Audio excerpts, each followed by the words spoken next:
The work of Jonathan Haidt for a long time before that, so I was really interested when this Heterodox Academy was founded, because I think it's really important to have viewpoint diversity and have people undertake civil discourse. And so it's a great pleasure to be giving this talk here. I want to focus on three main themes in my talk today. The first is the current legal landscape around free speech and academic freedom in universities in England. That will lead me to discuss some thorny questions about what are the appropriate limits of academic freedom in law. And this will naturally lead me to talk a little bit about how academic censorship operates. And I'm going to talk about the case of science, how censorship operates in science, to unravel some of the issues that come up. And in the last bit of my talk, I'll talk a little bit about some thoughts about how we can build a culture of free speech. All right, so what do we mean when we talk about freedom of speech? So the definition that I have used here is taken from Article 10 of the European Convention of Human Rights, which has a more general concept of freedom of expression. So free speech is a subcase then of freedom of expression, and this is also how it's defined in the new Higher Education Freedom of Speech Act. So it's defined as the freedom to impart ideas, opinions, or information by means of speech, writing, or images. So this is the definition used in the new legislation. So this is a convenient thing to keep in mind. So that's pretty straightforward, hopefully. What about academic freedom? So academic freedom is a bit more contested about what it's supposed to mean. So it's obviously closely linked to free speech, and it is exercised by academics, so by scholars, researchers, and teachers in the context of universities or similar institutions. So, however, there are several views on the precise limitations, definitions, and qualifying considerations for academic freedom. So, for example, the 1970 Schilf report from the University of Chicago defines it as the freedom of the individual academic to investigate, publish, and teach in accordance with his intellectual convictions. What about the new Act? The new Act defines academic freedom as follows. It's the freedom of members of academic staff to question and test received wisdom and put forward new ideas and controversial or unpopular opinions within the law without facing the risk of losing their jobs or privileges or the likelihood of their securing promotion or different jobs being reduced. This is directly from the new Act. So both of these definitions are quite similar in the sense that they conceptualize academic freedom as an individual right, as a freedom enjoyed by individual academics that is broad and not constrained by the boundaries of academic discipline or field. Some of these aspects are contested. There are other notions which slightly differ from the way I have framed it, and I'll talk about that later in this talk. Right. So, getting back to the legal landscape, the two most important laws that underpin free speech and academic freedom in the context of UK universities are Article 10 of the European Convention of Human Rights, which is implemented in UK law via the Human Rights Act of 1998. So the Article 10, of course, applies not just in the context of universities, and it applies for everyone. However, there is a special subcase of the freedom of expression given by Article 10, which is called academic free expression, which enjoys enhanced protections. And that is in the context of academia. However, it has certain qualifying criteria. And the other law, which is very important, is the new Higher Education Freedom of Speech Act, which was passed last year, which I'm going to just shorten to HEFOSA, just to make it a bit shorter. It applies only in England, not in Scotland or Northern Ireland or Wales. And it's only relevant for universities, so higher education providers, universities, and student unions. So there are other laws which are also sometimes quite important for securing free expression, like the Equality Act of 2010 and a particular provision of it, which is protection of beliefs, which have come up a lot recently in the context of protecting certain beliefs and by extension protecting freedom of speech or academic freedom for those who hold those beliefs. I'm not going to talk that much about the Equality Act today, but I'm happy to discuss it in later on in Q&A. I'm going to mainly focus on these two. So I now want to give an overview of the new act, which I think is a hugely significant piece of legislation.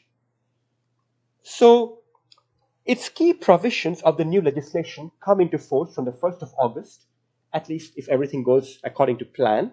So that is just not very far from now, just under 2 months. So what happened with this act was that it started its journey as a bill, which was introduced in May 2021, and it took almost 2 years to become an act. So it had a 2-year-long journey through Parliament. And its key provisions come into force soon. So what does it do? Since I've been saying a lot about this act, I want to talk about what are its key provisions. So it has 3 key duties that it asks all higher education providers and student unions to secure. The first one is called the secure duty, and that requires universities to take reasonably practicable steps to secure freedom of speech within the law for academics, students, and visiting speakers. And this includes securing academic freedom for academic staff, which is defined in the previous slide in that sense. That's the secure duty. Next comes the code duty. That says that universities and students' unions must maintain a code of practice for free speech that must set out certain free speech policies and policies for hosting events and so on, and they must satisfy certain criteria. And lastly, there is a new promote duty, which requires that universities must actively promote free speech and academic freedom. The Act also creates a new position, which was called the Free Speech Czar, which is actually known as the Director for Freedom of Speech and Academic Freedom at the Office for Students. And the person who has been appointed to this position is Professor Arif Ahmed, who is a leading figure in the free speech and academic freedom world. But what really distinguishes this act from all previous legislation like the Education Act of 1996 and other acts that it updates is that it has 2 new enforcement mechanisms. The first of these, which is like the first port of call, is the so-called complaint scheme. The new complaint scheme will be free to use, and anyone, whether an academic, a visiting speaker, or a student, whose free speech rights under this act has been breached and has suffered some degree of harm, where harm does not have to be like financial, it could be any kind of harm, they can use the complaint scheme for free and make a complaint to the Office for Students, who will be investigating it if they think there's any merit to the case. So it's completely free to use. The only caveat is that there is a certain period of time that must pass where you give the university a chance to make it right. And if they don't within that period, which is currently, the proposal says should be 30 days, but universities want it to become something like 6 months. So we will see what the final version says. But right now it says 30 days. So after a certain period, you can go to the Office for Students and use the complaint scheme. And it's completely free to use. The other enforcement mechanism that the Act creates is a new statutory tort. And this is like the final legal backstop and what gives real teeth to this bill. It tells you that you can go to court, to the county court, and make a civil claim for damages if your rights have been breached, and the court can ask the university to give you damages. They can fine universities. They can issue injunctions. They have a lot of power. So that is what gives the legal teeth to this bill. So because of these 2 new enforcement mechanisms, I think the Act will have a big impact.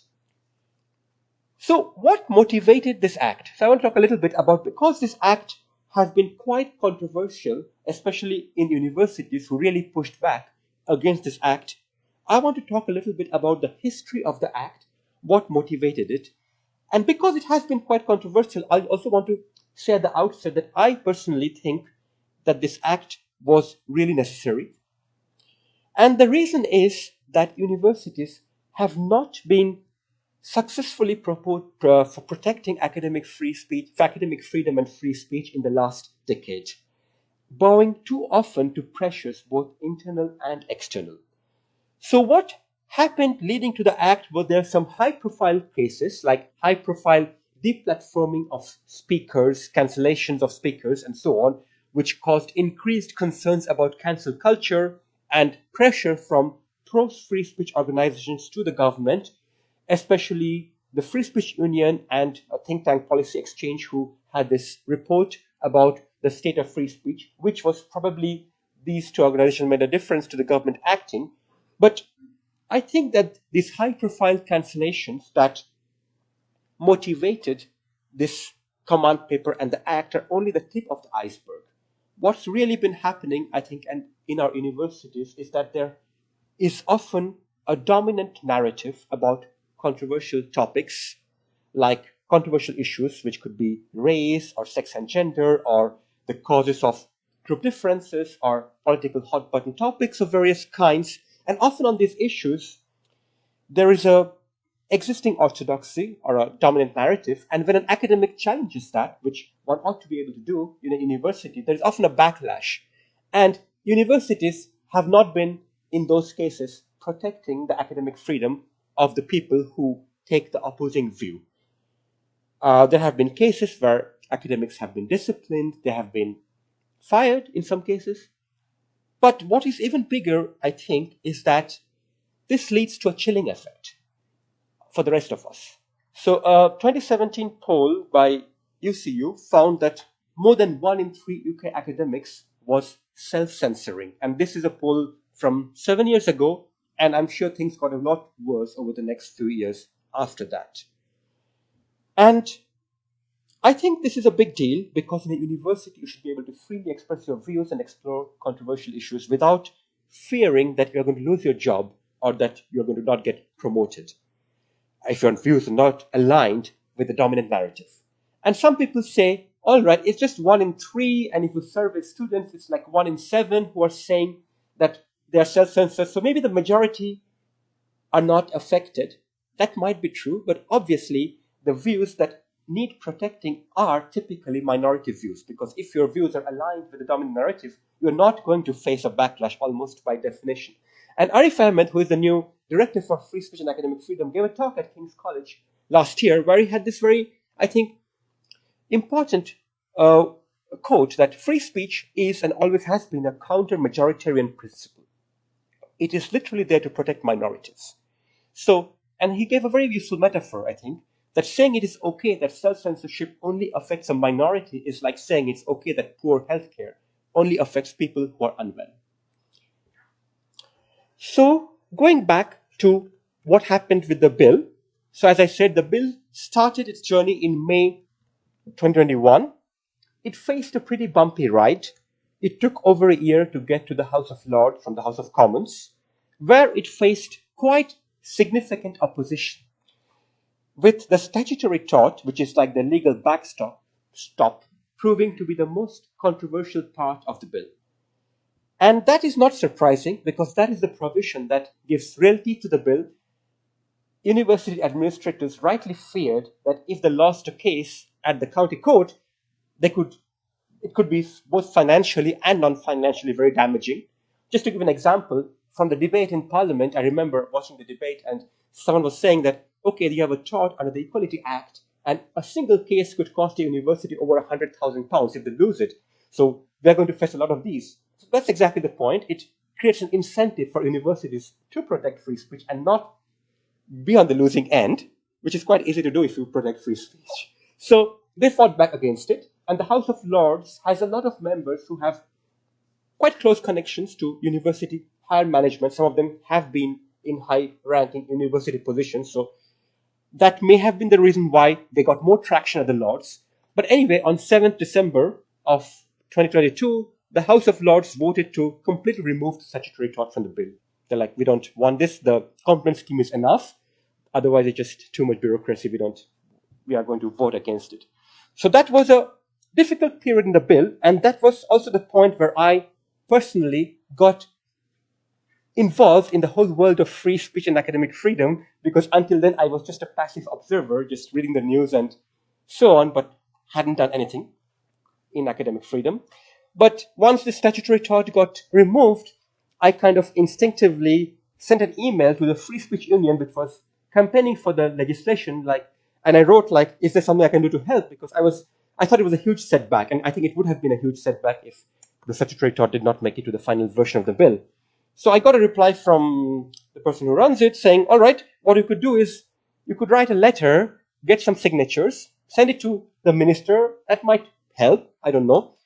So I had never done that before, but I thought, okay, I'll try. So I got a letter together and I wrote to some mathematicians because I didn't really have any connections outside mathematics. So we got a letter signed by 12 mathematicians. We sent it to the minister, Claire Coutinho, who was really in charge of the bill. She was the parliamentary Undersecretary of State for a bunch of portfolios like children and so on, but somehow her portfolio includes freedom of speech. It's really bizarre that freedom of speech is included in that particular portfolio, but that's how it is. And she was really the person who was handling everything about the bill at that point of time. And what may have made a difference is that she has a degree in mathematics. So that may have made her more sympathetic to a letter from mathematicians. So anyway, I sent the letter. We managed to get a big article in the Telegraph about our letter, which the Free Speech Union helped. So we had a lot of media coverage with lot of other newspapers running our letter. And then the minister wrote back to me, and she was very positive. She was like, yes, I am very concerned about academic freedom, and I'm really convinced that this tort has to be there. And she invited me to meet with her on Zoom. So I had a meeting with her over the Zoom for half an hour around that time, where she seemed to really get some of the issues involved, and she seemed very positive that the tort will be there. So that was quite heartening. So I don't want to give the impression that our letter was the only thing that made a difference. I know that a lot of other people wrote to her, and she was getting a lot of feedback from academics and from free speech campaigners that the tort is important. But anyway, to make a long story short, she brought the tort back in full. So in February, she basically restored the full tort. I was not sure what will happen because we thought she would restore a partial version, but she basically completely brought it back in the original form, even though earlier in December the government had offered a compromise version. But this time they brought the full version back, which is probably smart of her because ultimately they did end up with a compromise. So there was a bit of a ping pong between the two houses. So ultimately on 10th May, the act passed with a compromise tort, which basically says that the tort is there, but to use it, you have to first go through the complaint scheme. That was the compromise. However, if it's something urgent, that requires an injunction, right? A student is about to get kicked out of a course because of something he or she has said, or someone is about to get fired, you can just go to the court directly without having to use the complaint scheme. For injunctions, you can use the tort directly. For other things, you have to first go through the complaint scheme and then use the tort. So that was the compromise reached. I think the compromise does weaken the tort a bit, but I think it still has enough teeth to incentivize universities to take their duties seriously. So that was the passage of the bill. So I want to say, how does it compare with Article 10 of the Convention? So the first point is that the Higher Education Act requires institutions to take reasonably practicable steps to secure freedom of speech within the law. So you should think of it as a process duty. It requires universities to do a certain process, take certain steps. It does not require them to achieve a certain outcome. A process duty typically is considered weaker than an outcome duty, so it just requires you to take all reasonably practicable steps. In contrast, Article 10 is more of an outcome duty. It gives substantive protections to freedom of expression in a general setting, not just universities. But the catch is it can be restricted by the second paragraph of Article 10, which is Article 10.2, where you can restrict free speech in a range of circumstances and for a range of reasons, including internal contracts and policies of the employer. That is also considered to be prescribed by law for Article 10 purposes. So, even though it has substantive protections, it also has more scope for restrictions. However, there is a subcategory of Article 10 called academic free expression, where it is almost impossible to restrict. So where the allowed restrictions are very difficult. But to qualify for this, the contested expression has to satisfy certain qualifying criteria. It has to fall within or flow from the academic's research or professional expertise, and it has to satisfy certain minimum professional standards. This is not there in the new act. Earlier, it had a caveat that academic freedom was limited to field of expertise. This was removed by the House of Commons. So, probably the best way to look at it is that the new act gives broader protections for academic freedom without the qualifying criteria. And I'll get into that in a moment. Also, it does not, the cases where you can restrict are more limited according to the new act. So my feeling is that you should think of the two things as parallel. They each give their own protections, and one does not completely subsume the other. Also, there is no easy way to enforce Article 10 protections short of getting dismissed and then going to employment tribunal or something like that. But of course, with the new act, we have a right to use complaint scheme, and you also have this, you can go to county court via the statutory tort. So there are a few differences between the two legal regimes. So what has happened since the act has passed? So even though the act will only come in force in August this year, the very existence and potential threat of enforcement mechanisms has, I think, made a big difference in the last 12 months. It has started focusing the minds of university administrators and improving the free speech climate. So perhaps the most important consequence of the act may lie in the fact that by incentivizing universities to prioritize values around free speech, it creates enough room to build or to change free speech culture. So over the last year, spurred by the act, we have seen universities updating their codes of practice for free speech. We just heard about from the University of Birmingham. I know all of the universities have been doing it because it's required by the act. So they have been trying to get new free speech codes. And this has led also to increased awareness among academics, I think, on various campuses about free speech legislation and academic freedom policies, and that has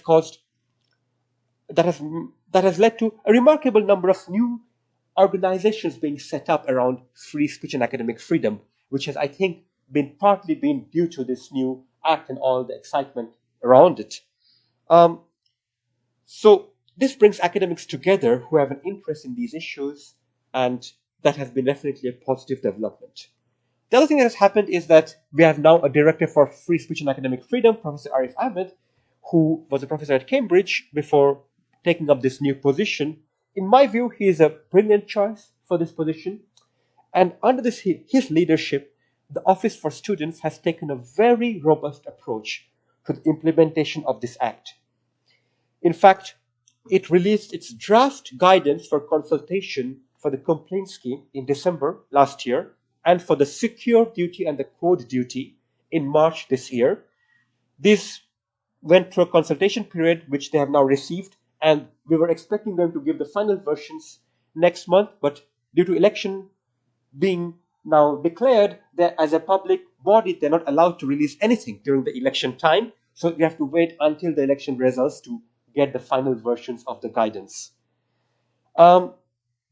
So I want to now say a little bit about these draft guidances. That is especially the second one, the one dealing with the secure and code duties.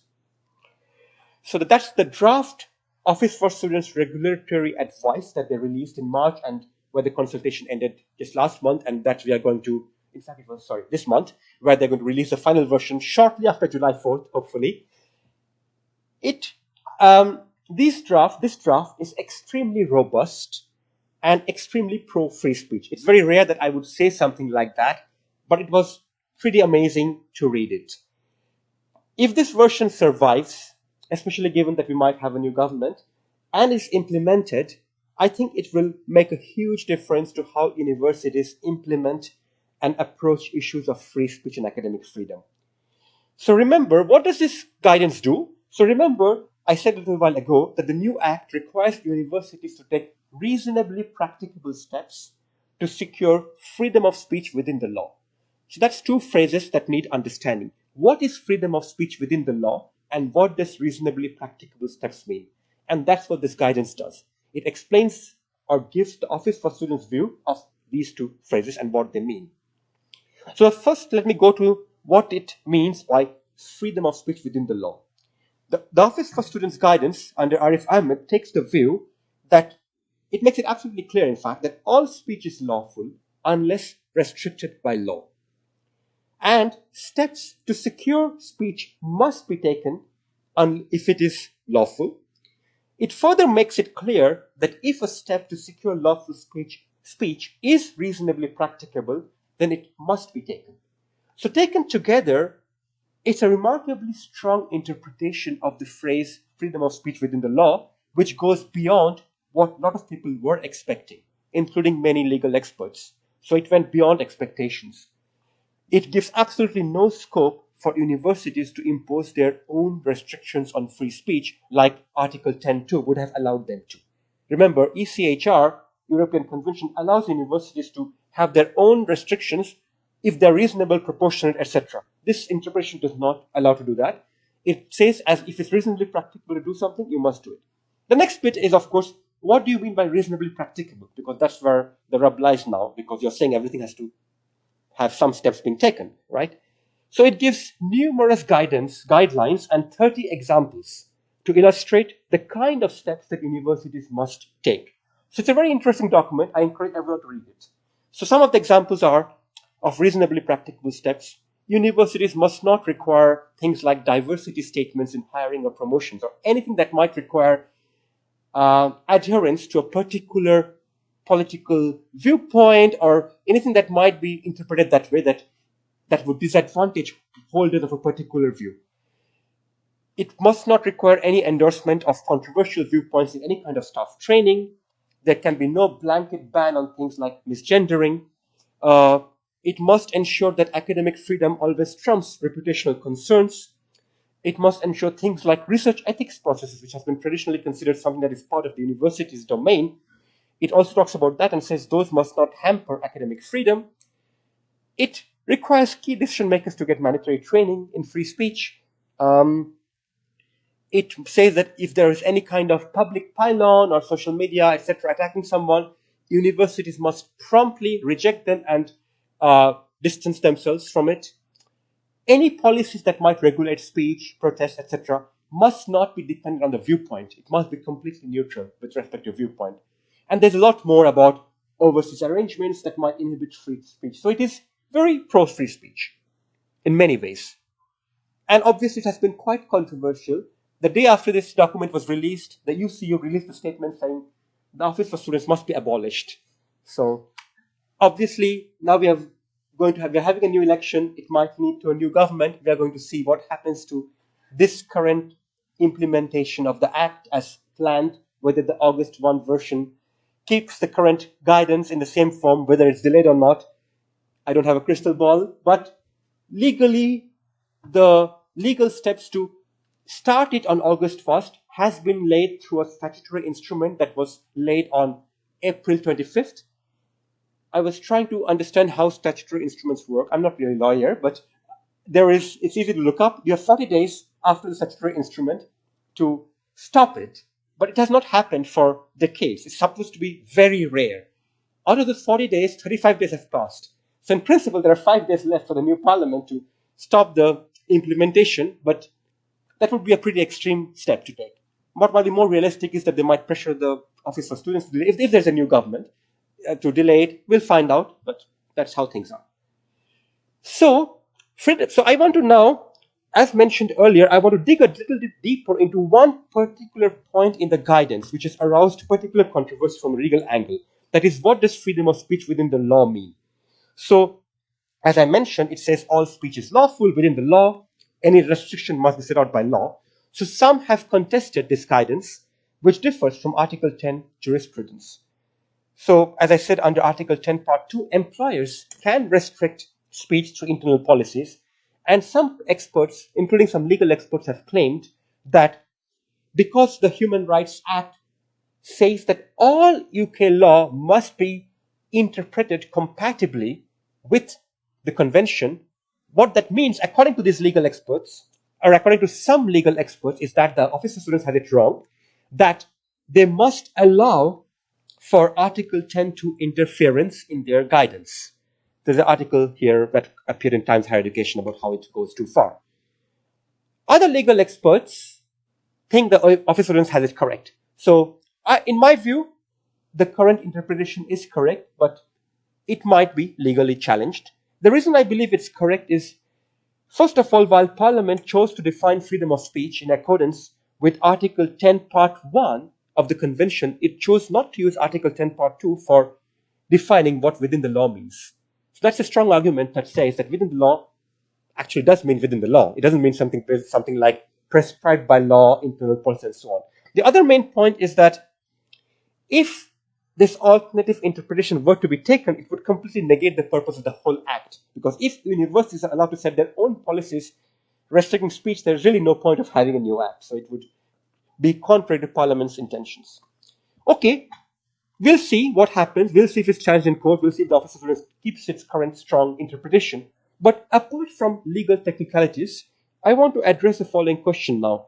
Suppose the Office of Students were to change the guidance and bring the protections in line with Article 10, what would that mean for academic freedom? I want to get into that just from a purely more philosophical point of view.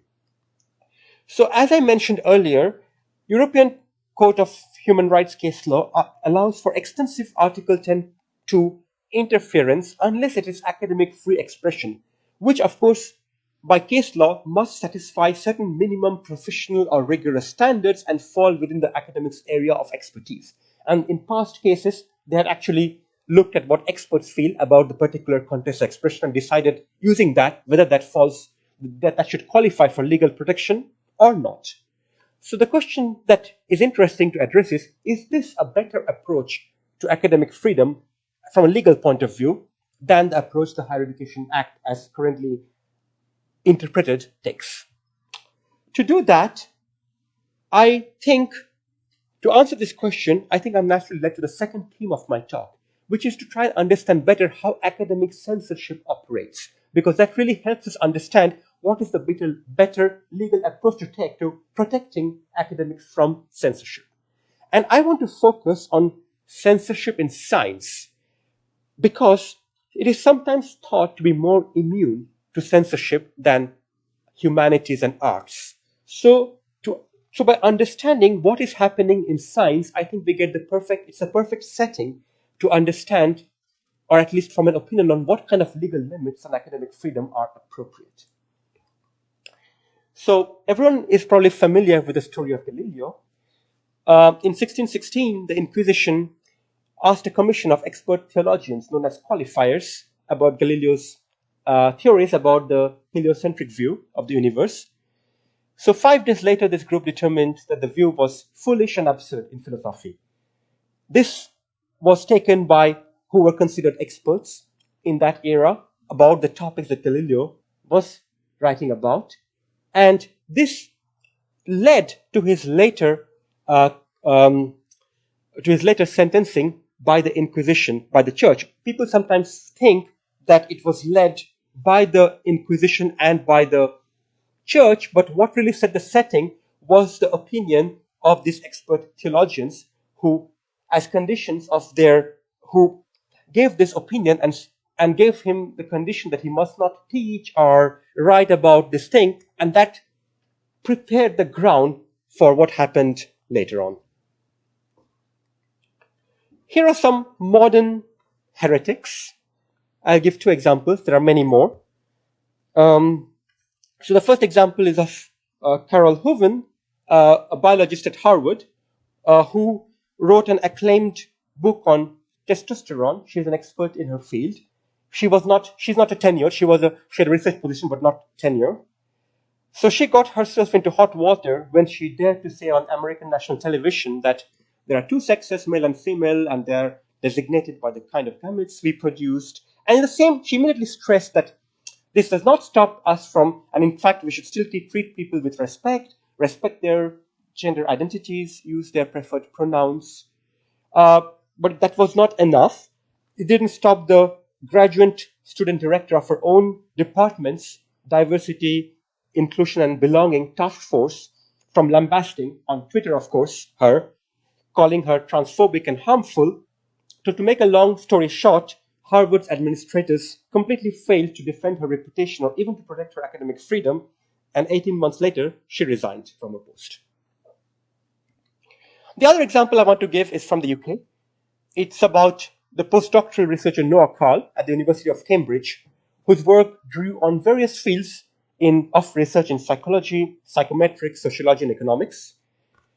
He was fired in 2019 by Cambridge after a mobbing campaign denounced his work without producing any evidence as ethically suspect and methodologically flawed.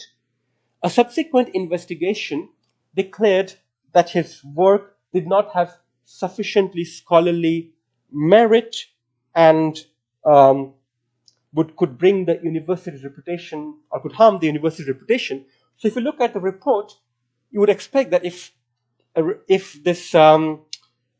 this official investigation found that it found breaches of scholarly conduct and so on, maybe there were some ethical breaches, maybe he falsified his data, whatever. There's nothing like that.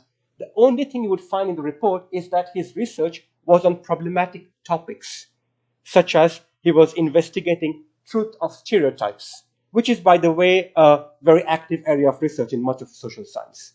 So it was a complete travesty. And this was a direct censorship because he was actually fired. You could argue that Hooven was hounded out of her job. She was not technically fired. So I could have many more examples, but I think this kind of tells you a bit of a story. So scientific censorship has a long history from Galileo to today, but despite the long history, we don't understand it very well.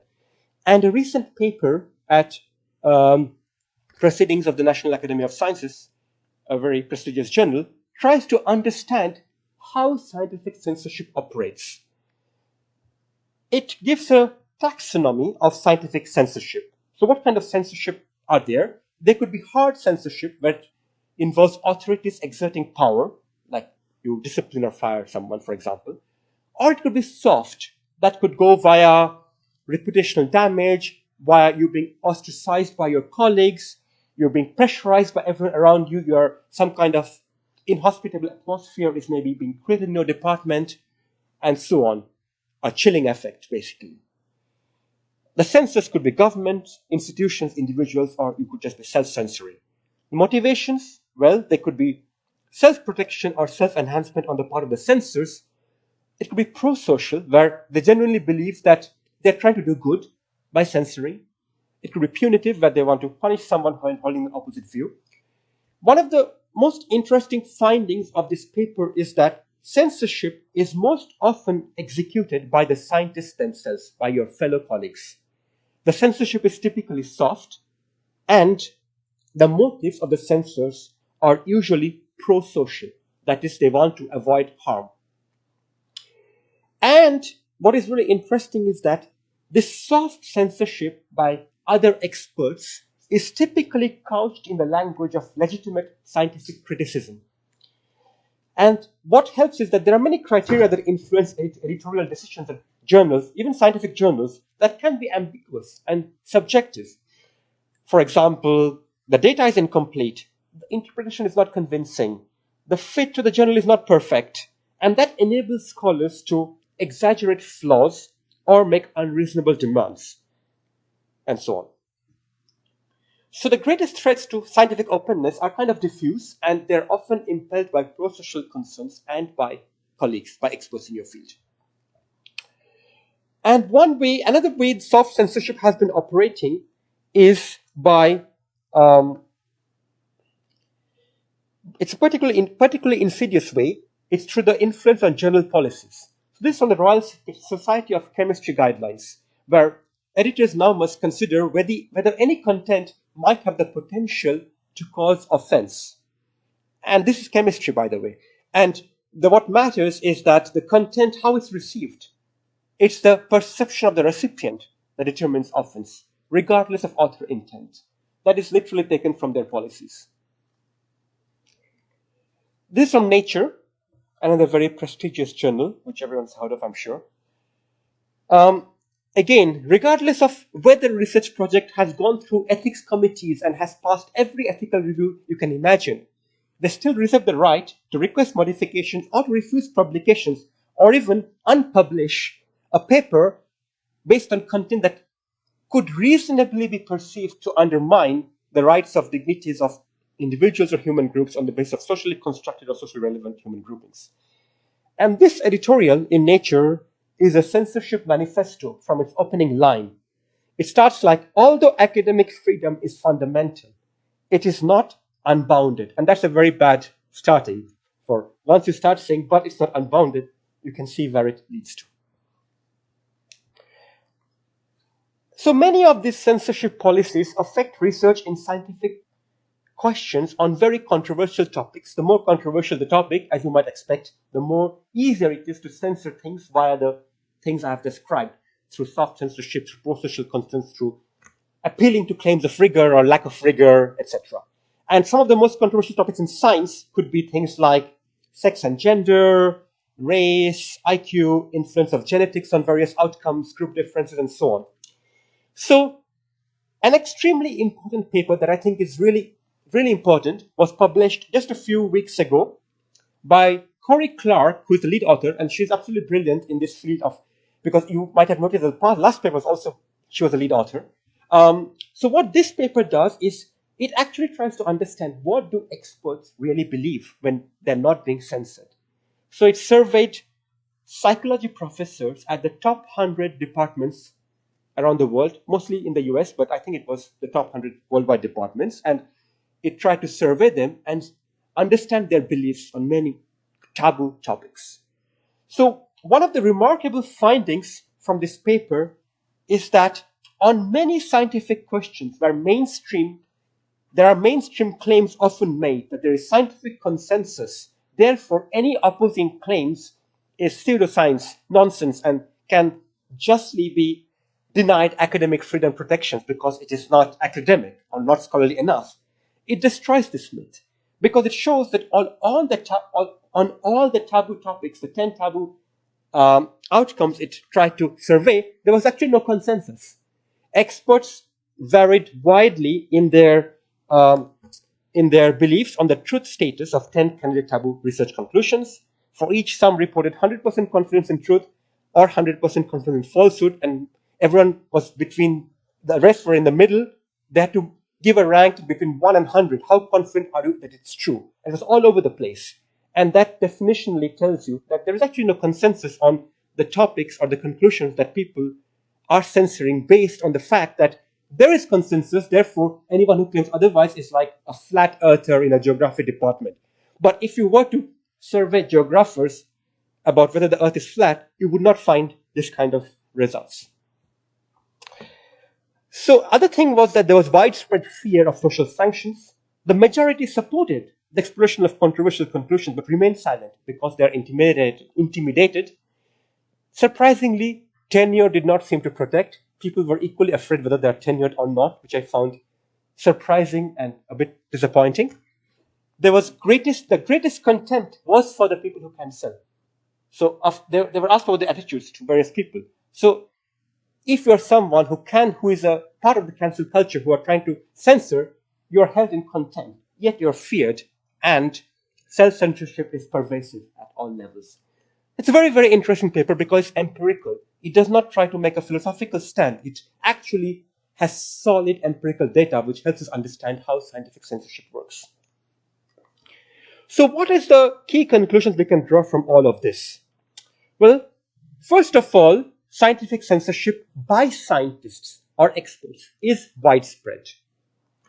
Secondly, scientific censorship or self-censorship or pro-social censorship is partly sustained by selectively applying standards of rigor, which is only applied to one side and not the other, and making false claims that the dominant narrative has scientific consensus when it does not, as clearly shown from the last work. Okay, so that is all that. But what about these claims of preventing harm? Maybe they are still doing good because they want to stop harm from happening, genuine harm. So, in my view, this is misguided. And Alan Sokal had a really nice article recently at The Critic, which I really recommend everyone to read, where he explains that research can never justify undermining the human rights of specific groups because one cannot derive an ought from an is. Research can only tell you what is true. It cannot tell you what you ought to do about it. So it cannot undermine human rights. So valid ideas should not be suppressed because some people might misuse them. Rather, it's the misuse that should be criticized. The last point is that censorship leads to distrust of science and harms society. And I'll give another quote that I really like. It's by Steve Stuart Williams, who is an evolutionary biologist and was one of the authors of the paper on pro-social censorship. He says that in a blog he wrote, censoring science blunts our ability to understand the world because you're censoring one side, not the other. So the scientific record is essentially being falsified in a systematic basis where you are having a consistent bias towards one side, and that is affecting our knowledge of the truth, our pursuit of truth. And it's partly self-sustaining in my view, because by censoring one side, you are allowing the dominant narrative, even if it were to be false, to seem true. And if it were true, to seem much more true than it is. So it is partly self-sustaining and helps more censorship to happen. But what he goes on to say is that by blunting our ability to understand the world, we also blunt our ability to make the world a better place. So those are my key takeaways from the ideological corruption of science that we see today. But what does it all mean about how the law should treat academic freedom, protections, and its limits? Because that's how I got into this theme, right? So I think the point is very simple. In practice, how does law work? You go to a court, ultimately. So if a court were required to ascertain academic expertise and professional standards before it could activate academic freedom protections, what it would do is it would ask a group of mainstream academic experts. That's what they have always done. That's how the European Code operates. And if the work challenged academic orthodoxies on controversial or sensitive topics, these experts would be quite likely to take a negative view. We have seen that in practice, and we see that through empirical surveys where the dominant narrative is sustained and other people don't speak out. So that is what's going to happen in practice.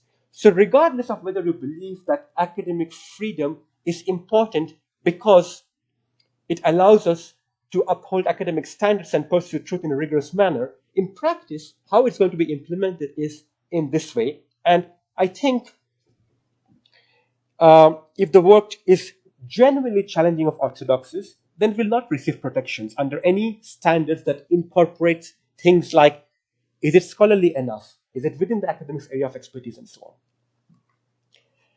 For the same reason, I believe that academic freedom must extend beyond disciplinary boundaries, because scholars coming from outside can often breathe new life into a discipline and help challenge orthodoxies.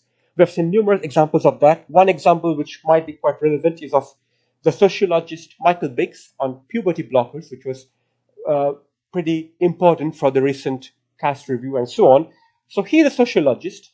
So his work was ignored at first by the medical establishment, and it led to him losing students, seminar invitations, and friends. Yet his employer, the University of Oxford, in this case did protect his academic freedom and gave him space to pursue his iconoclastic research. If it had not done so, we would not have those results. So it is important to protect academic freedom beyond disciplinary boundaries, unlike what European Code of Human Rights case law might say, that it has to stem from your core expertise and so on. So what I'm trying to get to here is that we cannot rely on Article 10 of European Code of Human Rights alone for protecting academic freedom. In contrast, the Higher Education Act, especially as it's currently being implemented by the Office for Students, takes a more content-neutral approach to protections of academic freedom, which in my view is a superior legal framework. I don't wish to say that experts have no role. They absolutely do. Experts have a vital role to play in research through academic self-regulation, through peer review, through all kinds of things.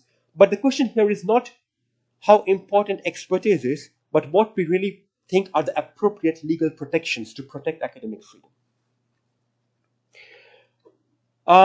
So that was about how I believe the legal protections of academic freedom should be. In the final part of my talk, I want to go a little bit beyond the law and talk about building free speech culture. So I don't believe that legalization of academic freedom is sufficient. The law is, of course, important. It is necessary. but it may not be enough for long-term change on its own. So we need free speech culture. So laws like the Higher Education Freedom of Speech Act definitely make a difference. They do influence culture. But if we don't make independent efforts to improve free speech culture, the laws can be repealed, things can change, and the culture is what will allow the free speech to sustain and ensure that the laws stay or better laws take its place. So we need to build and sustain free speech culture. So how can we do that? How can we make these efforts to build free speech culture? And that is a very difficult question and probably harder to build or change culture than to change a law, hard though that might be. So several explanations have been provided for the current free speech crisis. There is one school of thought that that starts from the whole postmodernism and the critical theory and so on, which has led to this critical social justice and this whole woke phenomena, which has led to censorship. And this is a viewpoint that is taken in book by Helen Pluckrose and James Lindsay, and also a book by Ruffo, and also a more recent book by Yasha Monk, which I really recommend.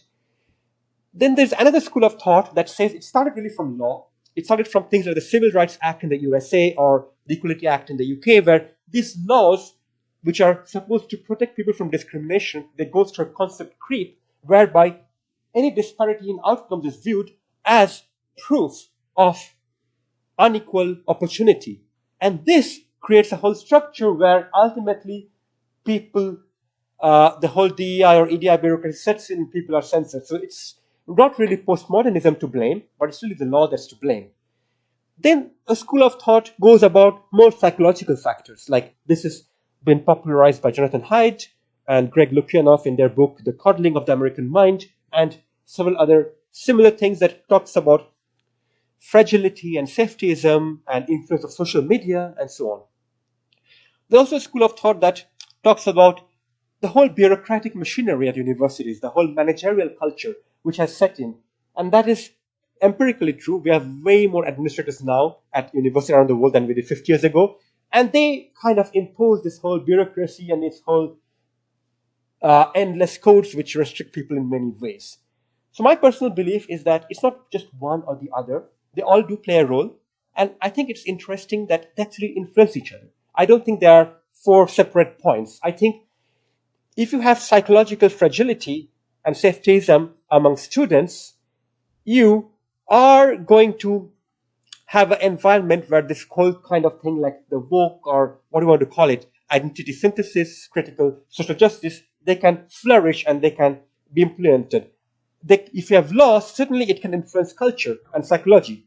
But it also goes the other way around, because laws have to be passed by people, and the people who pass the law are influenced by the culture. So I think it's complicated. They all influence each other. So if you want to build a free speech culture, you have to probably address all of these.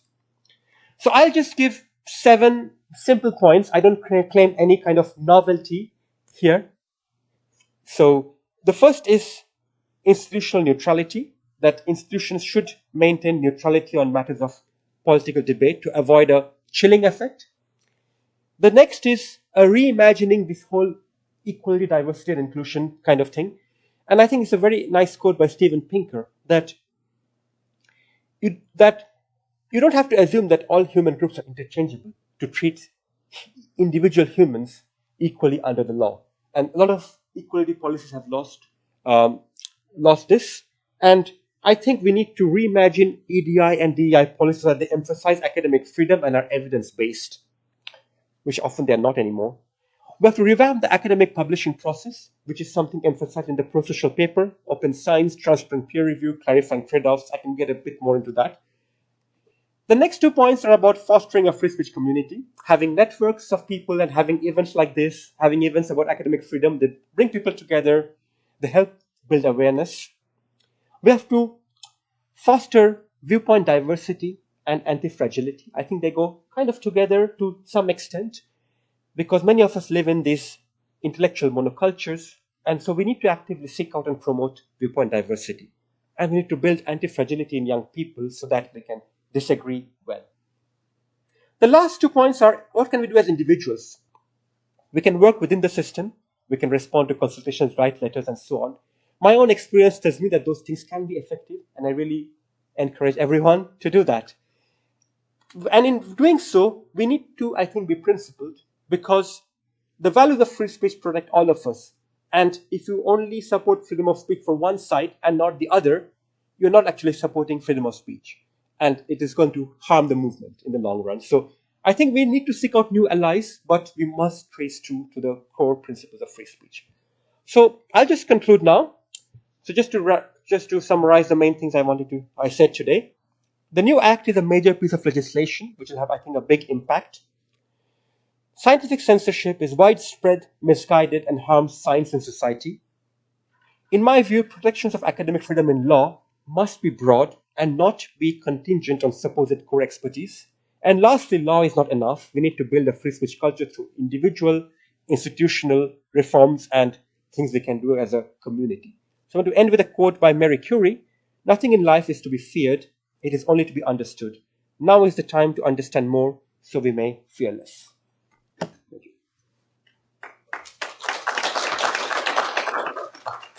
Abhishek, that's really, really wonderful. Thank you. It's very illuminating to hear some of the issues you highlighted, which affect the sciences. I guess most of us in the room are social scientists or work in the humanities. So to bring a perspective from the sciences and also a fairly forensic investigation of the legal and political framework was very interesting.